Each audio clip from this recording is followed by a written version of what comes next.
My phone vibrated on the kitchen counter while I was washing dishes. The screen lit up with a message from Bola, my younger sister. My hands were still wet when I picked it up and read the words that would change everything between us.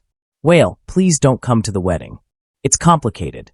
I stood there for a long moment, water dripping from my fingers onto the floor, reading those 11 words over and over again. 3 times, 4 times, 5 times. Each time hoping they would somehow rearrange themselves into something that hurt less. Because of my illness? I whispered to the empty kitchen. The silence that answered felt heavier than any response could have been. My reflection stared back at me from the darkened window above the sink. I barely recognized myself anymore. The chemotherapy had stolen my hair, hollowed out my cheeks, painted dark circles under my eyes that no amount of sleep could erase. But I was still here, still breathing, still her brother. I set the phone down carefully, as if it might shatter, and gripped the edge of the counter. My knuckles went white. The cancer had taken so much from me already. My job, my savings, my strength, my appearance. But I had never imagined it would take my sister too. Not Bola. Not the little girl I had raised after our mother died. Not the one I had protected and provided for and loved unconditionally for 23 years. 2 days later, I received a call from our cousin Teo. Her voice was careful, the way people speak when they're about to deliver bad news they wish they didn't have to share. "Whale, I thought you should know something," she said quietly. "Bola has been telling people at the wedding planning meetings that she doesn't want pity attention or sad energy at her celebration. She said having you there would make everyone focus on your cancer instead of her big day." The words hit me like a physical blow. I sat down slowly on my worn couch, the springs creaking beneath me. She actually said that. My voice came out flat, emotionless, because if I let any emotion in, I might break completely. Teo sighed. "I'm sorry, Whale. I know how much you've done for her. Everyone knows. But she's been different lately, caught up in all the wedding glamour and social media attention. She's worried about how things look." After we hung up, I sat in that same spot for hours, watching the afternoon light fade through my window. How things look. That's what mattered to her now. Not how things were, not what was real, not the years of sacrifice and love. Just the surface. Just the appearance. I thought about all the times I had chosen her needs over my own. All the dreams I had deferred, the opportunities one had passed up, the money I had spent to make sure she never went without. My mind drifted back to a morning 15 years ago. Bola was 8 years old, and I was barely 19. Our mother had died 6 months earlier, and our father had abandoned us long before that. I woke up to find Bola crying in her room because her school shoes had broken. The sole was flapping loose, and she was terrified the other children would laugh at her. I didn't have money for new shoes. I had barely scraped together enough for rice that week. So I took her shoes and spent 3 hours fixing them with glue and wire and everything I could find. My hands cramped from the work, but I made them hold together. Then I carried her on my shoulders all the way to school because the rain had made the roads muddy, and I didn't want her shoes to get ruined again. She laughed the whole way there, her arms wrapped around my neck, completely trusting that I would take care of her. And I had. For 15 years, I had taken care of her without question or hesitation. I remembered teaching her to ride a bicycle in the empty parking lot near our old apartment, running behind her, holding the seat steady, letting go only when I was sure she wouldn't fall. I remembered staying up all night to help her study for exams, making her tea when she got tired, quizzing her until she knew every answer. I remembered working 2 jobs so she could attend a good university, so she wouldn't have to struggle the way I had struggled. 3 days after that devastating text message, a printed wedding invitation arrived in my mailbox. I opened the envelope with hands that trembled slightly. The invitation was elegant and expensive, printed on thick cream-colored cardstock with gold lettering. My name was typed at the top, Mr. Whale Adeyemi. Nothing else. No personal note, no handwritten message, no acknowledgement of our relationship beyond that formal typed name. Just a gesture of duty, not love. An obligation fulfilled, nothing more. I traced my fingers over my name, feeling the slight texture of the printed letters. This was how she saw me now. Not as the brother who had raised her, but as an item on a checklist. An awkward social obligation that had to be managed carefully. I folded the invitation and placed it on my coffee table where I would see it every day. A reminder of how quickly love could turn into shame when things got difficult. That evening, Kunnel stopped by my apartment. He was one of my oldest friends, someone who had known me and Bola since we were children. He brought a bag of groceries, setting it down on my kitchen counter without commenting on how empty my cupboards had become. "I heard about the wedding situation," he said, his voice blunt in the way that only true friends can be. "It's wrong, Whale. What she's doing is wrong." I shook my head slowly. "She's just young and scared. The wedding is important to her, and I understand that. Cancer makes people uncomfortable. I make people uncomfortable now." Kunnel turned to face me, his expression hardening. "Don't do that. Don't make excuses for her. You raised that girl. You worked yourself to exhaustion to put her through school. You supported her when nobody else would. Don't let this sickness steal your dignity too, brother. Don't let her take that from you." His words hit something deep inside me. My eyes began to water, but I blinked the tears back. "What am I supposed to do?" I asked quietly. "Show up where I'm not wanted? Make a scene at her wedding? I'm tired, Kunnel. I'm so tired of fighting." He gripped my shoulder firmly. "I'm not saying fight. I'm saying remember who you are. Remember what you're worth. You've spent your whole life showing up for her. Maybe it's time she remembered that." After he left, I stood in front of my bathroom mirror for a long time. The fluorescent light was harsh and unforgiving. I looked at the stranger staring back at me. My head was completely bald from the chemotherapy. My skin had a grayish tint that no amount of sunlight seemed to fix. The surgical scar on my neck was still visible, a constant reminder of everything I had been through. But underneath all of that, underneath the physical changes that cancer had carved into my body, I was still Whale. Still the brother who had carried his sister to school. Still the man who had chosen love over convenience every single time. "You're still Whale," I muttered to my reflection, my voice barely above a whisper. "You're still here. You survived. That has to mean something." The reflection didn't answer, but something shifted inside me in that moment. A quiet resolve began to form, solid and unmovable. I would attend the wedding. Not to confront Bola, not to shame her in front of her guests, not to make myself the center of attention the way she feared, but to remind her, gently and firmly, who family really was. To show her that love doesn't disappear just because things get hard. The days leading up to the wedding passed slowly. I had good days and bad days, the way cancer always ensures. Some mornings I woke up with energy, able to move through my small apartment without exhausting myself. Other mornings I could barely get out of bed, my body heavy and uncooperative.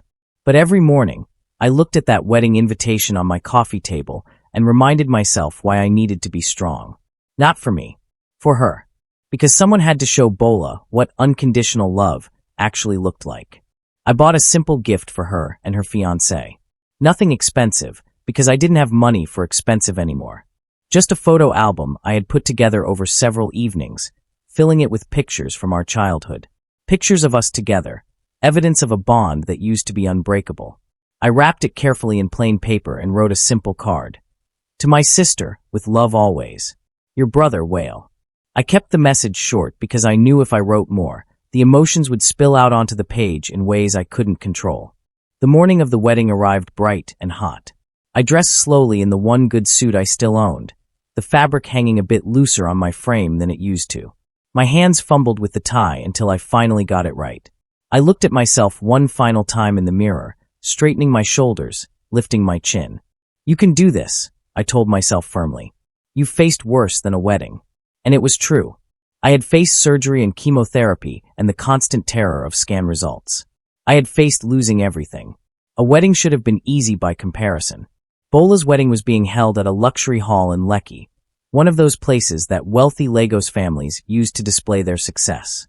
I had seen the photos she posted on social media, the elaborate decorations and designer dress, and celebrity musicians she had hired.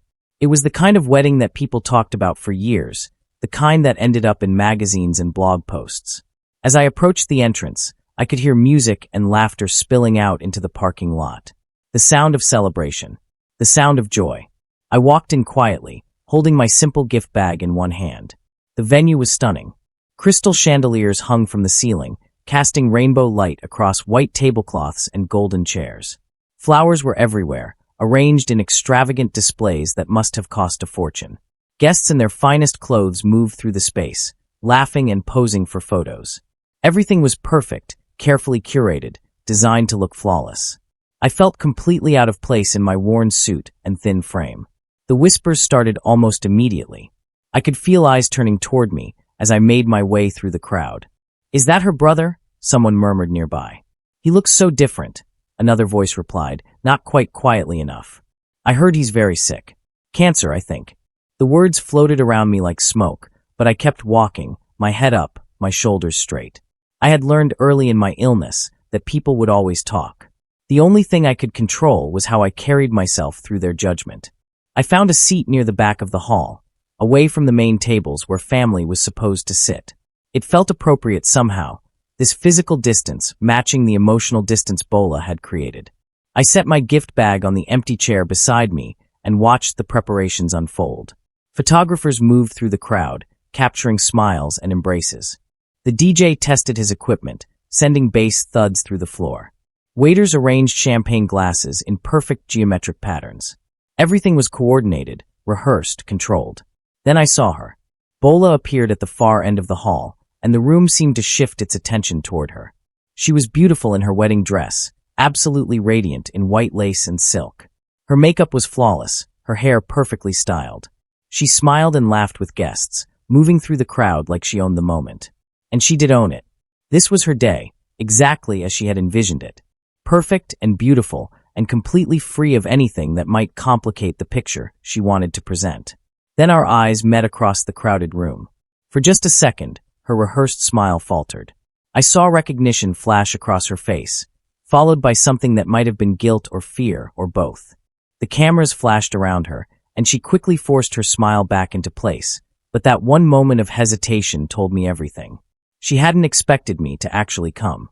She had hoped I would accept her rejection quietly and stay away. Seeing me here was disrupting the perfect narrative she had constructed. The ceremony began, and I watched from my distant seat as Bola and her fiancé exchanged vows. They spoke about love and commitment, and being there for each other through all of life's challenges. The irony wasn't lost on me. I thought about what commitment actually looked like. It looked like a 19-year-old boy dropping out of university to work 2 jobs so his little sister could eat. It looked like staying up all night in hospital waiting rooms, holding her hand when she was scared, teaching her that family meant showing up even when it was hard. During the vows, I noticed Bola's hand trembling slightly as she placed the ring on her fiancé's finger. Her eyes seemed distant for a moment, like her mind had drifted somewhere else. I wondered if she was thinking about our mother's funeral, about how I had held her close while she cried, promising her that I would never leave her alone. I wondered if she remembered me teaching her to cook, to budget money, to navigate the world without parents, or if all of those memories had been buried under layers of shame and social anxiety. After the ceremony, the reception began with toasts and speeches. Friends stood up to share funny stories about the couple. Relatives offered traditional blessings and advice. Everyone talked about Bola's success, her beauty, her bright future. The speeches were all surface-level joy, carefully avoiding anything that might bring discomfort or sadness into the celebration. I sat at my back table, listening quietly, watching my sister smile and nod and play her role perfectly. Then the MC, a professional hired to keep the event running smoothly, consulted his list and announced. And now, a few words from the bride's brother, Mr. Wale Adeyemi. The room fell into an expectant silence. Every head turned to look around, searching for me. I felt my heart start to pound.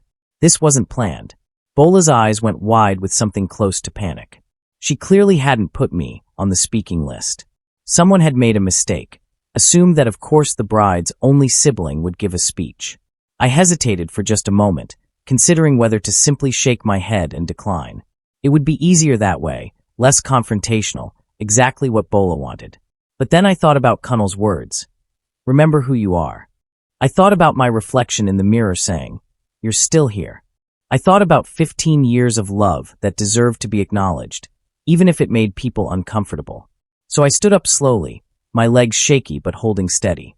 The room went completely still as I began walking toward the microphone at the front.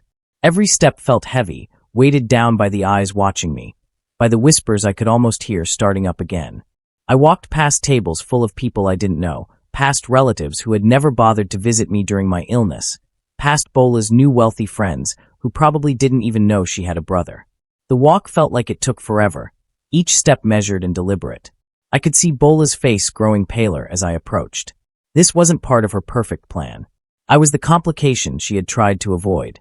I reached the microphone and adjusted it slightly to accommodate my height.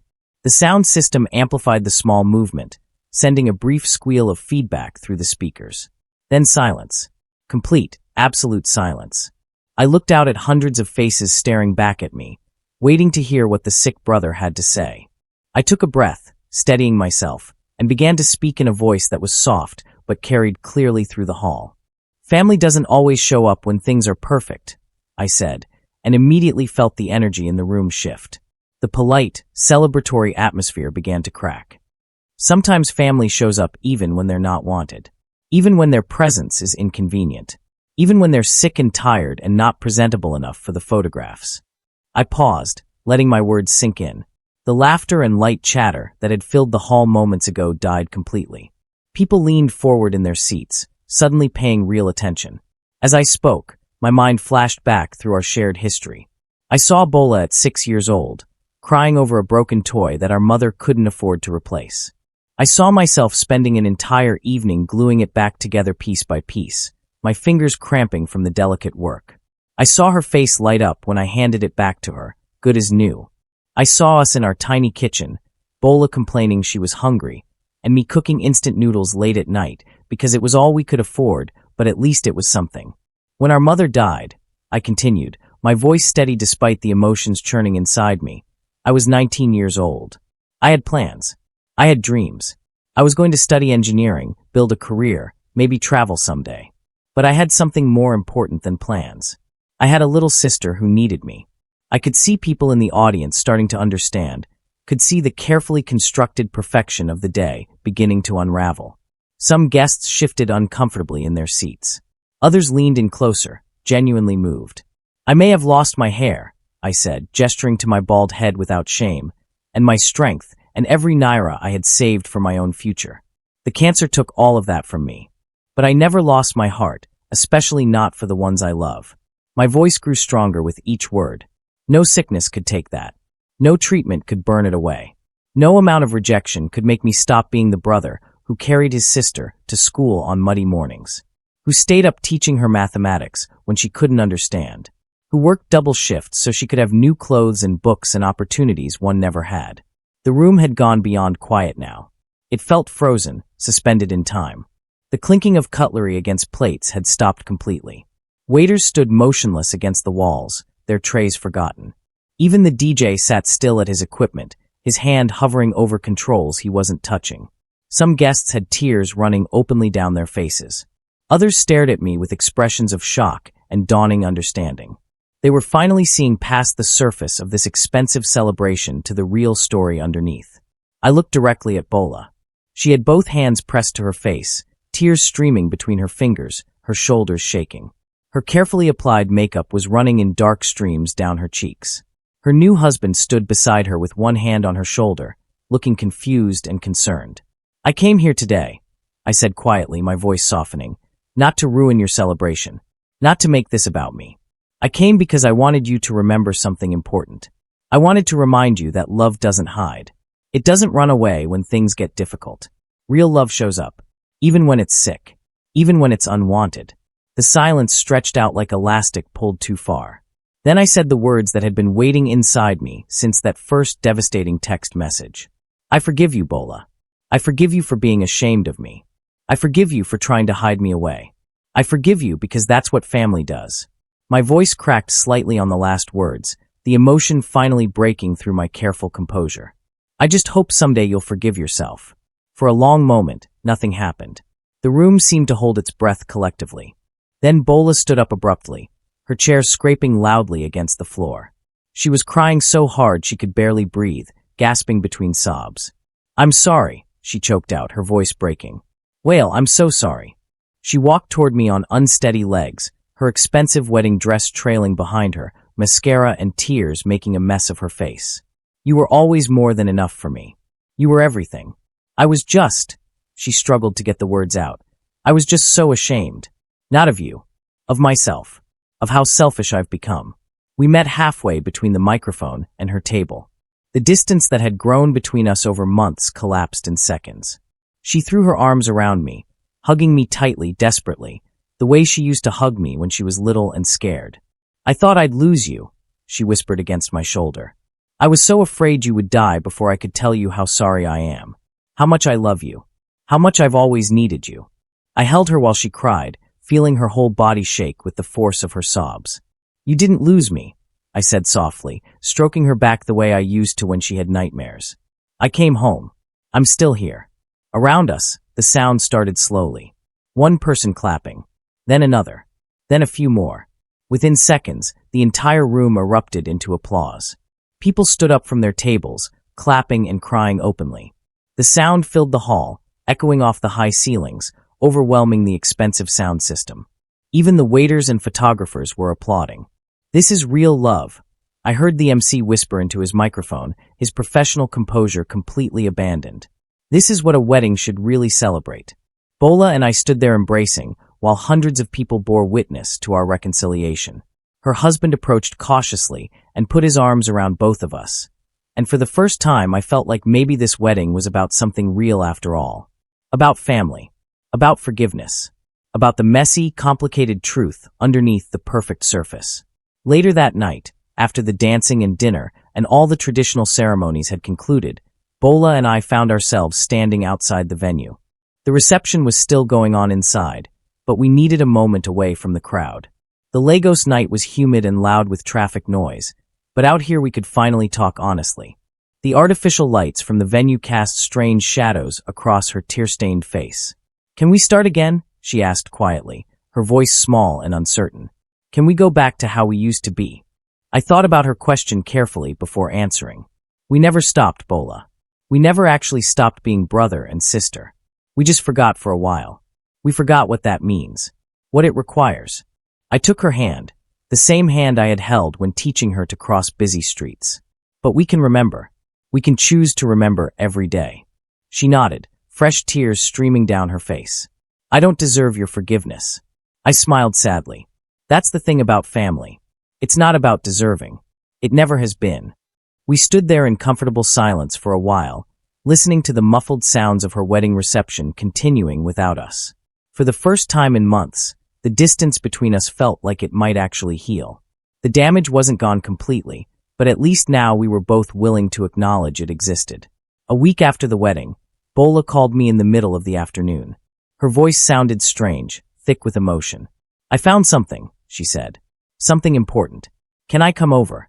She arrived at my apartment an hour later, clutching an old leather Bible that had belonged to our mother. "I was going through Mom's things that I kept in storage," she explained. "I was looking for something to remind me of her, to help me understand how we got so lost. And I found this." She opened the Bible carefully to a page where a folded letter had been tucked between the verses. The paper was yellowed with age, and I recognized our mother's handwriting immediately. My hands trembled as I took it from Bola and began to read. "My dear children," it began, "if you're reading this, I'm already gone. I pray you never need these words, but I know life has a way of testing even the strongest bonds. Never let shame break the bond of blood. Never let pride come between you. Love outlives pain. Love outlives death. Love outlives everything if you let it." Bola broke down completely as I read the words aloud. She sank onto my worn couch, covering her face with her hands. She knew, Bola sobbed. Somehow she knew we would need to hear this. She knew we might forget. I sat beside her, my arm around her shoulders, both of us crying now. "She knew because she loved us," I said quietly. "She knew because she understood that life gets hard and people get scared, and sometimes we hurt the ones we love most." We talked for hours that afternoon, really talked in a way we hadn't in years. Bola told me about the pressure she felt to be successful, to look perfect, to prove that our mother's death hadn't destroyed us. She talked about her fear of losing me, about how she had convinced herself that if she created distance, it would hurt less when I died.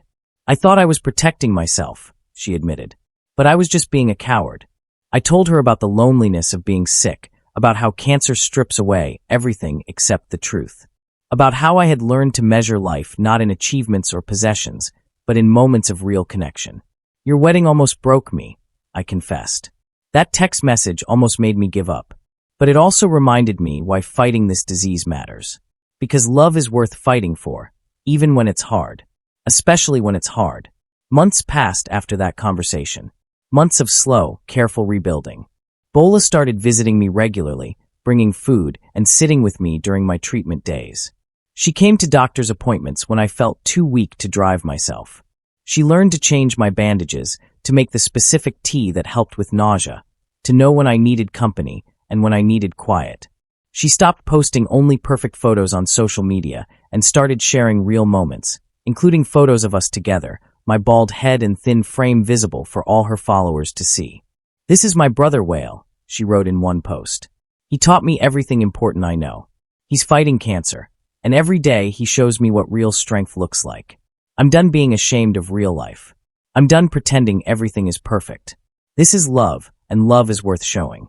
The post got thousands of reactions, hundreds of comments from people sharing their own stories of family and illness and reconciliation. Bola read me some of them, her voice catching on the particularly moving ones. Then came the day that changed everything again. Bola called me early in the morning, her voice bright with an excitement I hadn't heard in years. "There's a cancer awareness walk happening next month," she said. "The organizers asked if I would help promote it since I've been posting about your journey. But I had a better idea. What if we both participated? What if you were the one to speak about your experience?" My first instinct was to say no, to stay out of the spotlight, to keep my struggle private. But then I thought about my speech at her wedding. I thought about how honesty had broken through walls that years of politeness couldn't touch. "Yes," I said finally. "Let's do it together." The walk was scheduled for a Saturday morning in Lagos. Thousands of people showed up, wearing matching t-shirts, carrying signs with names of loved ones affected by cancer. The energy was incredible, hopeful and sad and determined all at once. Bola and I walked together, and several times I had to stop and rest, my stamina still limited by treatment. Each time I stopped, she stopped with me, patient and present. At the end of the walk, there was a small stage set up for speakers. Cancer survivors were invited to share their stories, to give hope to others facing the same battle. When it was our turn, Bola took the microphone first. Her hands shook slightly, but her voice was clear and strong. "My name is Bola, and I want to introduce you to someone very important. This is my brother Whale. He's the man who raised me after our mother died.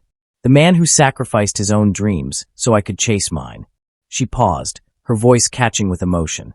"He's also the man I almost lost, not to cancer, but to my own shame and fear. I tried to hide him away when he got sick because I was more worried about appearances than about love.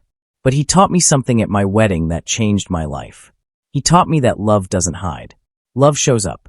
Love is brave enough to be seen, even when it's sick, even when it's struggling, even when it makes other people uncomfortable." The crowd listened in complete silence. Many people were crying, including several other cancer patients in the audience. Bola handed me the microphone, and I stepped forward. The sun was bright that morning, warm on my face, and I felt more alive than I had in months. "Thank you all for being here," I began, my voice carrying across the gathered crowd. "For walking in solidarity with people like me who are fighting this disease. You have no idea how much it means to not feel alone in this battle." I talked about my diagnosis, about the fear and uncertainty that came with it.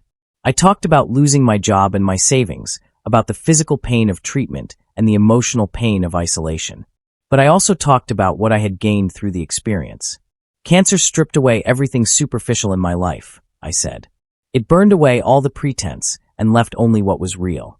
And what I found underneath, all the things I thought defined me, was love. The love I had for my sister. The love she rediscovered for me. That's what got me through the darkest days." I looked at Bola standing beside me, tears streaming down her face. "My sister made a mistake," I said clearly. "She let fear make her cruel for a while. But she had the courage to apologize, to change, to choose love even when it was uncomfortable. That's what family does. That's what we all need to do. We need to show up for each other, especially in the hard times.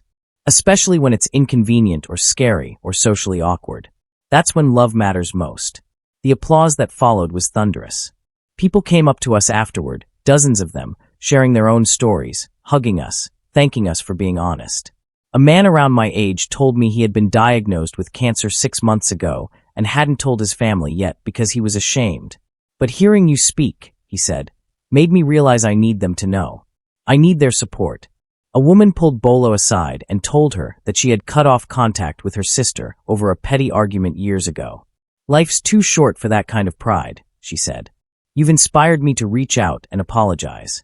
We spent hours at that event, talking to people, taking photos, connecting with strangers who felt like family, because we shared this common experience of suffering and survival. By the time we left, I was exhausted but deeply satisfied. This was what my struggle meant now. Not just my own survival, but the possibility of helping others through their own dark times. That evening, Bola and I went to dinner at a small restaurant near the beach. We sat outside listening to the waves and talking about the day. "Do you remember what I told you that day?" I asked. "At your wedding?" She nodded. "You said love doesn't hide." I smiled. "I meant it. Love is brave. It faces hard things. It shows up even when it's not convenient. Even when it's scary. That's what makes it love." She reached across the table and took my hand. "I'm going to spend the rest of my life proving I understand that now," she said quietly. "I'm going to show up for you the way you always showed up for me." We sat in comfortable silence for a while, watching the sun set over the water. The sky turned brilliant shades of orange and pink, and the air cooled to something pleasant. I felt at peace in a way I hadn't in years. Not because my cancer was gone, I was still in treatment, still fighting that battle, but because the other wound had finally healed. The wound of rejection, of being hidden away, of feeling like my struggle made me unlovable. That wound had closed, leaving a scar but also leaving space for something new to grow. "Thank you," Bola said suddenly, "for not giving up on me. For coming to my wedding even when I told you not to. For loving me even when I didn't deserve it." I squeezed her hand. "That's not how love works, little sister. It's not about deserving. It's about choosing. Every day, we choose to love or we choose to hide. I chose love. I'll always choose love." She smiled through fresh tears. "Me too. From now on, me too." The months that followed were a mixture of struggle and grace. My treatment continued, with all its difficulty and uncertainty. Some days I felt strong enough to walk on the beach with Bola. Other days I could barely get out of bed. But through all of it, she was there. Not perfectly. She still had moments of fear and discomfort when my illness was particularly visible. But she showed up anyway, choosing love over fear, presence over perfection. That's all I had ever wanted. Not for her to pretend it wasn't hard, but to face the hardness together. One afternoon about 6 months after her wedding, Bola came to my apartment looking nervous. "I have something to tell you," she said, wringing her hands. "I'm pregnant." For a moment, I just stared at her, processing. Then joy flooded through me, pure and overwhelming. "That's wonderful news," I said, hugging her tightly. She pulled back, her face worried. "But what if? What if you're not here when the baby comes? What if?" I stopped her gently. "Don't think like that. We can't live in fear of what might happen. We have to live in the reality of right now. And right now, you're going to be a mother, and I'm going to be an uncle, and that's something to celebrate." She cried then, relieved and grateful. "I want my child to know you," she said. "I want them to know the man who taught their mother about real love. The man who showed up even when it hurt." I smiled. Then I guess I'd better stick around. It became a kind of motivation for me, a concrete future to fight for. I imagined holding my niece or nephew, teaching them the same lessons I had taught Bola, being present for this new chapter of our family story. The doctors couldn't promise me that future, but I could hope for it. I could work toward it. Bola's pregnancy progressed, and I went to every ultrasound appointment she would let me attend. We talked about names and baby clothes and all the normal, wonderful things that expectant families discuss. Her husband had grown closer to me too, understanding now the depth of the bond between his wife and her brother. He often joked that he married into a package deal, and he seemed genuinely happy about it. 7 months after the wedding, I received news that changed everything. My latest scan results showed significant improvement. The tumors were shrinking. My doctor, a woman who rarely showed emotion, actually smiled when she delivered the news. "Whatever you're doing, Whale, keep doing it," she said. "Your body is responding to treatment better than we hoped. This is very encouraging." I sat in that examination room and cried, not from sadness this time, but from overwhelming relief and gratitude. I called Bola immediately. She screamed with joy so loudly I had to hold the phone away from my ear. "I'm coming over right now," she declared. "We're celebrating. We're ordering too much food, and we're going to eat until we're stuffed." She showed up an hour later with bags full of my favorite dishes from the restaurant where we used to eat with our mother. We spread everything out on my small kitchen table and talked late into the night about hope and second chances and the future we were both going to have. "Remember when you thought you wouldn't be here to meet my baby?" she asked, rubbing her growing belly. "Now you're going to be the uncle who spoils them rotten and teaches them bad habits." I laughed. "I'm going to teach them to be brave and honest and to show up for the people they love, even when it's hard. Especially when it's hard." She reached across the table and squeezed my hand. "They're lucky to have you. I'm lucky to have you. I almost lost you twice, once to cancer and once to my own stupidity. I won't take you for granted again." The baby arrived on a warm Tuesday morning in November. Bola's labor was long and difficult, but when I finally got to hold my nephew for the first time, everything else faded away. He was tiny and perfect, wrapped in a blue blanket, his eyes squeezed shut against the bright hospital lights. "His name is Whale," Bola said softly from her hospital bed. "Whale Jr. After the bravest man I know." I looked up at her, tears streaming down my face. "You didn't have to do that." "Yes, I did," she said firmly. "I want him to carry your name. I want him to know from his first breath who he's named after and why. I want him to grow up hearing stories about his uncle who chose love even when the world chose fear, who showed up even when he wasn't wanted, who forgave even when he had every right to stay angry." I held my nephew close, feeling his warmth, his tiny heartbeat against my chest, and whispered to him, "I promise I'll teach you everything important, about family and forgiveness, and showing up for people even when it's hard." Months turned into a year. My health continued to improve slowly but steadily.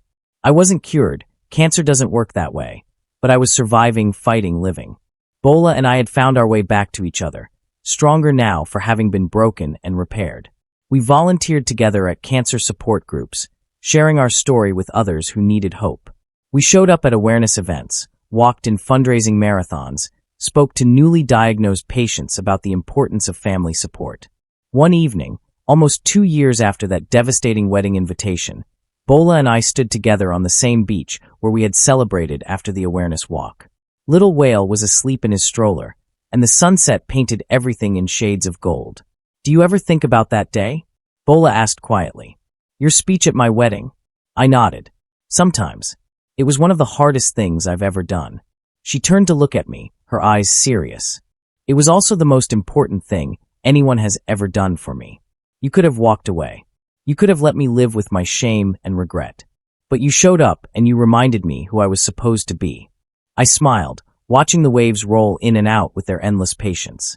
That's what family does. We remind each other of the truth when we forget. We show up when it matters most. We choose love even when it costs us something. Bola linked her arm through mine, leaning her head against my shoulder the way she used to when she was little. "I'm so grateful you're still here," she whispered. "I'm grateful I got the chance to make things right." "Me too," I said softly. "Me too." We stood there in comfortable silence as the sun sank below the horizon and the stars began to appear. Behind us, the city hummed with life and possibility. Ahead of us stretched years we would face together, whatever they brought. The cancer was still part of my story, but it wasn't the whole story anymore. The whole story was about love, how it breaks, how it heals, how it endures even through the darkest times. About a brother and sister who lost their way and found it again. About showing up, about forgiveness, about choosing each other every single day. That night, as I drove home through Lagos traffic, I thought about everything that had happened. The diagnosis that had turned my world upside down. The rejection that had nearly broken my heart. The speech that had changed everything. The slow rebuilding of trust and love. All of it had led to this moment of peace, this sense of purpose, this family that was stronger for having been tested. My phone buzzed with a text from Bola. "Thank you for never giving up on me. I love you, big brother." I pulled over to respond, my eyes blurring with grateful tears. "I love you too, little sister. Always have. Always will." And I meant it with every part of my healing heart. Because that's what family does. We show up. We forgive. We love. Even when it's hard. Especially when it's hard. That's the only story worth telling. That's the only legacy worth leaving behind.